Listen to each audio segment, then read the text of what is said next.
Chef Keith with Aroma Catering. Okay, here we have our Thanksgiving turkey, and I am going to spatchcock or butterfly this turkey.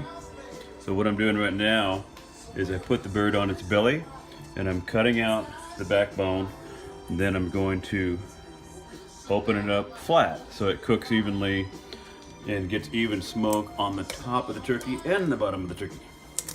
That's it. Okay, so you can see this is how it looked.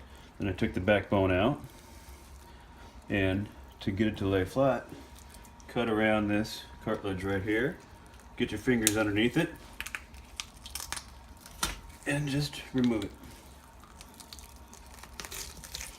like so.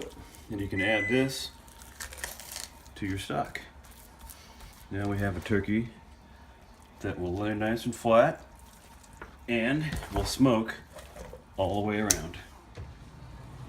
Okay, so here in the oven we have all the trimmings from the turkey. We got carrot, celery, onion, orange, tomato, herbs, garlic, and this is 4 cups of roasted chicken stock that I had made and had in the freezer. So this is all going to be roasted together, and then I'm going to put it underneath the turkey in the smoker so that the turkey will drip all over this and it'll all roast together, and then I'll strain it, and that's going to be our gravy. Okay, next up, so we've got our turkey spatchcocked. All the giblets, bones, everything went into the stock. We set aside the livers, which we're going to saute and cool because that is the ultimate dog food. The next step is I've got 50% olive oil, 50% melted salted butter. I have a little bit of salt and a little bit of black pepper, and I'm going to inject the breast. I'm going to start low, and then I'm going to inject on my way out so it disperses all the way through the breast. I'm just going to add a little bit to the breast and maybe a little bit to the thighs, but the leg and thigh already has a lot of moisture anyway, and we're really not trying to do anything but add some moisture and a little, especially salt, to the inside of the meat. And we want to make sure that our turkey is going to be extremely moist when we pull it out of the smoker. I'm going to reserve a little bit of the oil and butter, and I'm going to use it to slather the outside of the turkey, and then I'm going to add a little additional salt and pepper, and the smoker is getting up to temperature, and we'll see you outside by the smoker for the next step. Okay, outside by the smoker now, you can see we have an offset smoker. You can see the flame. We're burning fresh cut cherry wood, and we're putting the gravy, as we're calling it, far away from the heat so that we can maintain a temperature hopefully of around 300 degrees. So you can see how I have the gravy down below there. I'm going to slide the grate over.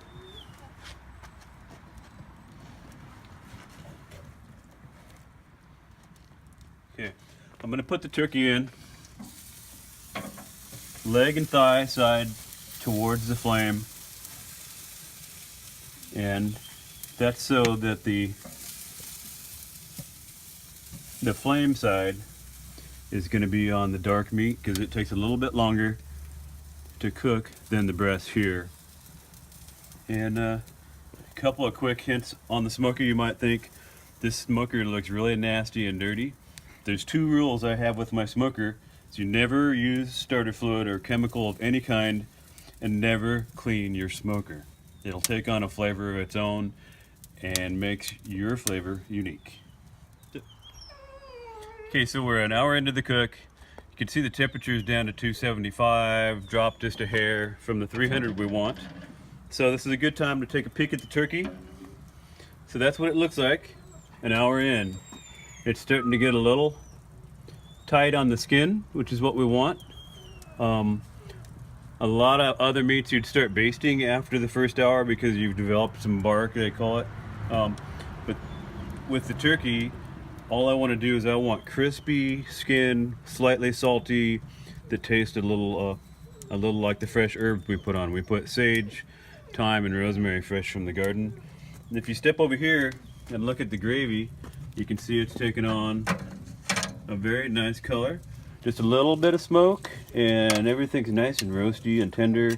I'm gonna press the herbs down in there. So that's looking good. That looks like it's all on track. We're gonna check it once an hour, reset the fuel, add a little bit of wood. And then at the end of the 3rd hour, I'm gonna start probing the temperature. I wanna get the temperature just barely creeping up on 160, and then I'm gonna shut the flame off and I'm gonna let it rest just a hair, and then I'm gonna carve it. So we'll be back in an hour. Okay, here we are back at the smoker, running a little over 300 degrees, which is all right. You can see our turkey is starting to split and bubble a little bit. It's firming up. It's got really nice, crispy skin, but still very edible. You can see our stock down here. Got some very nice color on the bones. It's probably been sitting down here reducing. All the fat from the turkey's been going down, dripping into it. So at this point, I think our turkey is almost done. So you can see I have 2 thermometers, because I never trust one. Even though I've calibrated them, you're probably going to get 2 different readings. So I'm going to go into the thigh meat. I'm going to get about midway, and I'm going to check the temperatures.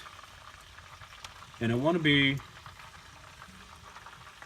pushing the 160, not over. We're coming up to the 160, and we're stopping. So right now is a good time to stop the cooking. So at this point, we'll take our turkey inside, away from the heat. We'll cover it and just let it rest till we're ready to eat.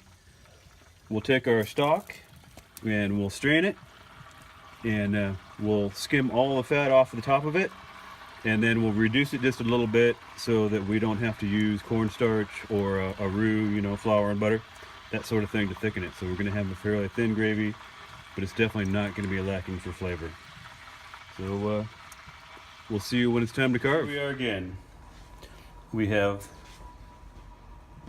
left our turkey to rest, and we are about ready to carve. I'm going to cut it down the middle, and I'm going to put it on my carving board, and I'm going to separate the leg and thigh.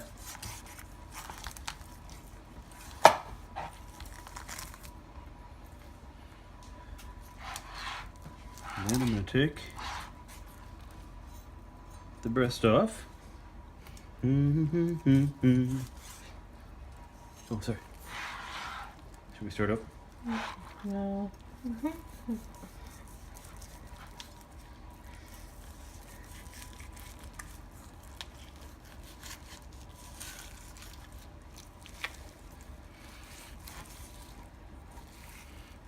See a little bit of smoke ring there.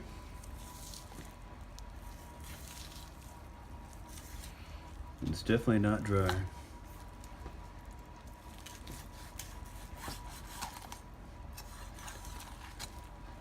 When you make a whole turkey, the traditional way to carve was go the lengthwise on the breast. And what that does is it creates long, stringy pieces because the grain of the meat is this way. So if you come in like so, you're going across the grain, it's going to be much more tender and easier to eat. Look at that crisp skin stays together.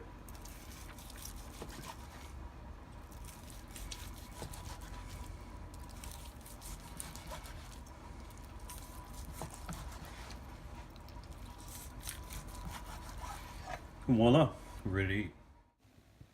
For more cooking videos, follow me on social media at Aroma Catering.